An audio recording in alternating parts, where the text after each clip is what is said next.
ఈరోజు అయితే మంచి హెల్దీ స్నాక్స్ ఐటెంతోనైతే మీ ముందుకైతే వచ్చాను. ఇవైతే చూసారు కదా, ఇంతకుముందు నేను ఆ వీడియోలోనైతే అప్లోడ్ చేశాను. మళ్ళీ అవగాడో శాండ్విచ్తోనైతే మీ ముందుకైతే వచ్చేసానండి. ఎవరైనా ట్రై చేయాలనుకుంటే సాల్టీగా తినాలనిపిస్తే ఇలా చేసుకొని తినండి, చాలా బాగుంటుంది. యాక్చువల్లీ అవగాడో తింటే చప్పగా వస్తుంది. సో అందులో షుగర్ కలుపుకొని తింటే, కొబ్బరి షుగర్ తింటే ఎలా ఉంటుందో సేమ్ యాస్టీస్ అలా టేస్ట్ వస్తుంది. ఇలా శాండ్విచ్గా చేసుకుంటే మాత్రం చాలా బాగుంటుంది.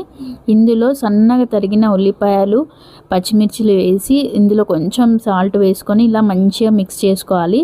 అలా మిక్స్ చేసిన టెక్స్చర్ని ఇలా బ్రెడ్ మిడిల్లో పెట్టి టోస్ట్ చేసుకోవాలి ఘీతోని. చాలా బాగుంటుంది. ఈ స్నాక్స్ ఐటమ్ అయితే మా తమ్ముడైతే ఇంట్రడ్యూస్ చేశారు. చాలా యమ్మీగా ఉంటుంది. వీడియో నచ్చినట్టయితే లైక్తో పాటు సబ్స్క్రైబ్ చేసుకోవడం మర్చిపోకండి.